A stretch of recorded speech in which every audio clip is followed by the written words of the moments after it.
चलिए, तो आज हम पुनः इकाई एक ठोस अवस्था के अपने अगले बिंदु पर जाते हैं। आज हम बात करेंगे घनीय इकाई कोशिका में उपस्थित जालक बिंदु की गणना। मतलब किसी घनी इकाई कोशिका में कितने जालक बिंदु हैं, उनकी गणना किस प्रकार की जाती है या हम किस प्रकार कर सकते हैं। तो सबसे पहली चीज तो ध्यान रखना कि यह निम्नांकित तथ्यों के आधार पर की जाती है। तो टोटल 4 पॉइंट्स आपको याद रखने। पहली चीज, कोने के प्रत्येक कण का योगदान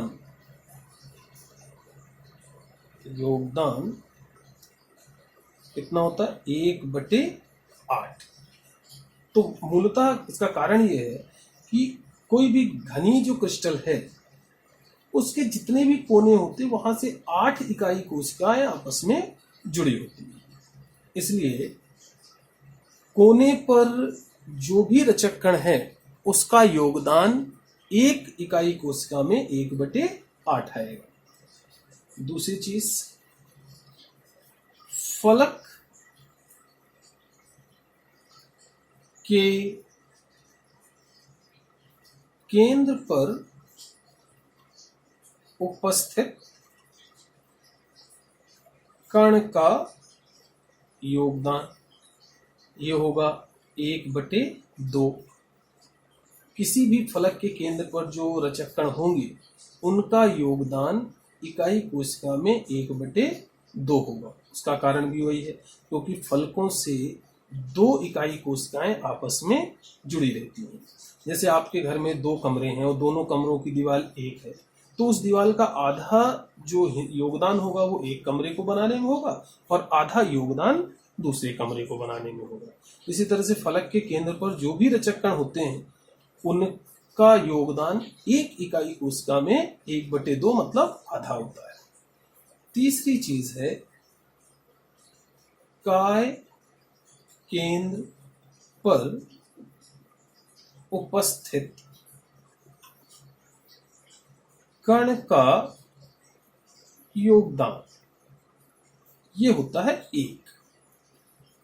मतलब किसी भी घनी क्रिस्टल के केंद्र में जो रचक कण है उसका योगदान और किसी दूसरी इकाई कोशिका में नहीं होगा, केवल उसी में होगा। इसलिए उसका योगदान पूरा 1 लिया जाता है। और एक और चीज जो कभी कभी बस काम आ सकती है, कोर केंद्र पर उपस्थित कण का योगदान। तो किसी भी क्रिस्टल के कोर में जो कण उपस्थित रहता है उसका योगदान होता है 1/4। क्यों? क्योंकि कोरों की सहायता से 4 इकाई कोशिकाएं आपस में जुड़ी रहती हैं। इसलिए कोर केंद्र पर जो रचक कण होते हैं उनका योगदान 4 बराबर भागों में मतलब 4 इकाई कोशिकाओं में बटा रहता है। तो ये बस 4 चीजें ध्यान रखनी है कि कोने पर जो कण है उनका योगदान होगा 1/8, फलक के केंद्र पर जो कण है उनका योगदान होगा 1/2, काय केंद्र पर जो कण है उनका योगदान होगा 1 और कोर केंद्र पर जो कण है उनका योगदान होगा 1/4। चलिए, तो अब हम गणना करते हैं। आपको पता है हमारे पास टोटल 3 प्रकार की घनीय इकाई कोशिकाएं हैं। पहला, साधारण घनीय इकाई कोशिका। तो साधारण घनीय इकाई कोशिका मतलब कुछ इस प्रकार की इकाई कोशिका पहले भी हम बात कर चुके हैं, आप वीडियो देख चुके हैं, है ना, कि इसमें जो रचक कण हैं वो केवल कोनों पर होते हैं। ठीक है, तो 8 घन में कितने कोने हैं? 8। तो इसमें रचक कणों की संख्या कितनी होगी? 8। और अभी अभी हमने तथ्यों की जानकारी ली कि कोनों पर जो रचक कण होते हैं उनका योगदान इकाई कोशिका में कितना होता है, 1/8। तो 8 कण है और उनका योगदान 1/8 है। तो इकाई कोशिका में कणों की संख्या होगी 1। साधारण घन को सामान्यतः SC भी कहा जाता है। तो SC मतलब सिंपल क्यूबिक में की इकाई कोशिका में कणों की संख्या 1 होती है। अब दूसरा प्रकार लिखो। दूसरा क्या है, फलक केंद्रित घनीय इकाई कोशिका। तो यहां देखें, फलक केंद्रित घनीय इकाई कोशिका मतलब जैसे ये घन है, घनीय इकाई कोशिका है, तो इसमें एक एक रचक कण तो कोनों पर होंगे, और तो 8 कोने 8 रचक कण, और साथ ही साथ में प्रत्येक फलक के केंद्र पर भी एक एक रचक कण होंगे। तो घन में 6 फलकें होती हैं, 6 और रचक कण होंगे। ठीक है, तो गणना कैसे करेंगे, 8 तो कोने हो गए, और कोने के रचक कणों का योगदान होता है 1/8, प्लस इसके अलावा 6 रचक कण और कहाँ, फलकों के केंद्र पर, और फलक के केंद्र पर जो रचक कण होते हैं उनका योगदान कितना होता है, 1/2। तो इस तरह से कितना हो जाएगा, 8 एकम 8 और 2 एकम 2 तियां 6, तो 1 और 3 4। तो फलक केंद्रित घनीय इकाई कोशिका में कणों की संख्या होती है 4, मतलब फेस सेंटर्ड क्यूबिक में FCC कणों की संख्या कितनी होगी, 4। अब तीसरे प्रकार की बात करते हैं। तीसरा प्रकार काय केंद्रित घनीय इकाई कोशिका।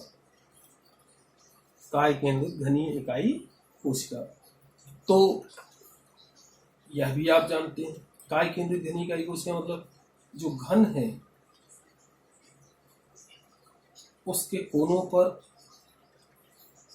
एक एक रचक कण होगा, और इसके साथ साथ एक रचक कण इसके केंद्र में भी होगा, मतलब काया के केंद्र में।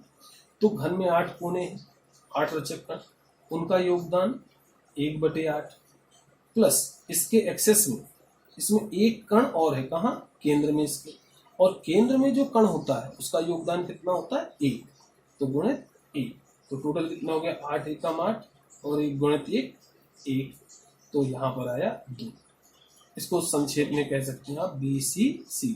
तो BCC मतलब काय केंद्रित घनीय इकाई कोशिका में कणों की संख्या होती है 2।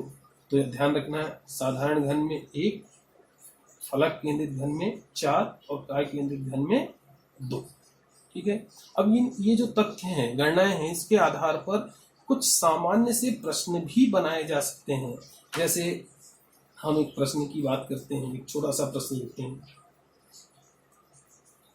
देखिए, इन्हीं तथ्यों पर आधारित प्रश्न, यदि तत्व A, B और C एक घनीय संरचना के रूप में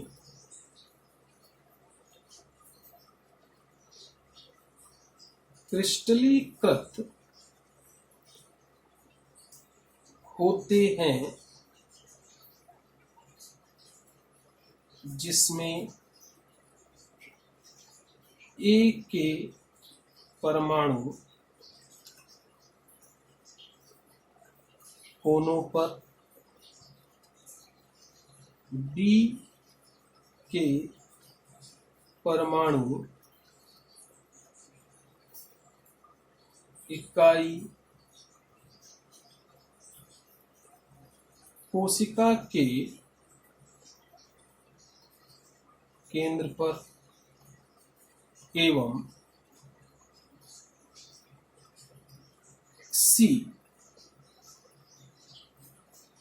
के परमाणु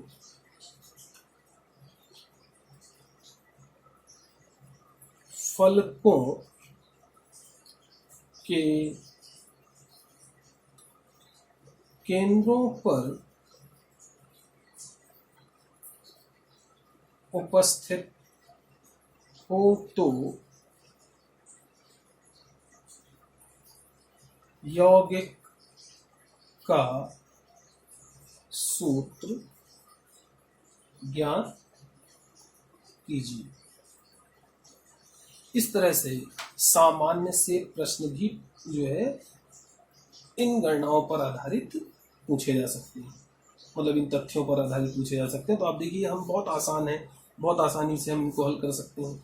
कैसे, क्या कह रहे हैं, ए बी और सी एक घनी संरचना के रूप में क्रिस्टलीकृत है, मतलब क्रिस्टल कैसा है, घनी है। और घन के लिए हमें तथ्यों की जानकारी रखनी है, याद रखना है। इसमें ए परमाणु कोनों पर है, तो कोनों पर उपस्थित कण ए का योगदान, सबसे पहले हम इसके योगदान की गणना करेंगे। तो घन में टोटल कोने कितने होते हैं, 8, और इनका योगदान कितना होता है, 1/8। तो टोटल ए का योगदान कितना होगा, 1। अब फिर आगे बढ़ते हैं। बी के परमाणु इकाई कोशिका के केंद्र पर, इकाई कोशिका के केंद्र पर है, तो इकाई कोशिका के केंद्र पर उपस्थित कण बी का योगदान, तो केंद्र कितना होगा किस कोशिका का, एक ही केंद्र होगा, और केंद्र पर जो कण होता है उसका योगदान 1 होता है। तो टोटल बी का योगदान कितना हो जाएगा, 1। अब इसी तरह से हम सी की गणना कर लेते हैं। कहाँ है, एवं सी के परमाणु फलकों के केंद्रों पर उपस्थित है, तो फलक के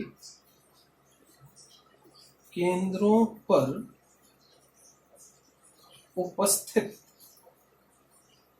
कण सी का योगदान, तो घनी क्रिस्टल में कितनी फलकें होती हैं, 6, तो 6 सी कण होंगे, और इनका जो फलक के केंद्र पर कण रहते हैं उनका योगदान कितना होता है, 1/2। तो इस तरह से टोटल कितना हो जाएगा, 2 3 6, 3, मतलब सी कण का योगदान होगा 3। अब हम इनको लिख सकते हैं, अतः यौगिक का सूत्र क्या होगा, ए का योगदान कितना हो गया, 1, बी का योगदान कितना हो गया, 1, और सी का योगदान कितना हो गया, 3। तो ए बी सी 3 है ना। तो ये हो गया हमारा उत्तर, आंसर आ गया ये हमारा, ठीक है। तो इस तरह से जो है घनीय इकाई कोशिका में उपस्थित जालक बिंदु की गणना हम कर सकते हैं, और इसमें हमें 4 तथ्य याद रखने हैं कि जो कोनों पर जो भी कण होते हैं उनका योगदान इकाई कोशिका में 1/8 होता है, फलक केंद्र पर जो कण होते हैं उनका योगदान 1/2 होता है, काय केंद्र पर जो कण होते हैं उनका योगदान 1 होता है, और कोर केंद्र पर जो कण होते हैं उनका योगदान 1/4 होता है। इस तरह से साधारण घनी कोशिका में परमाणुओं की संख्या या जालक बिंदुओं की संख्या होती है 1, फलक केंद्रित घनी इकाई कोशिका में जालक बिंदुओं की संख्या होती है 4, और काय केंद्रित इकाई कोशिका में जालक बिंदुओं की संख्या होती है 2। और इस पर आधारित इस तरह से जो हम ये बात कर रहे हैं कुछ सामान्य से प्रश्न भी पूछे जा सकते हैं। तो चलिए बस आज इतना ही, अब और आगे बात करेंगे हम अपने अगले वीडियो में।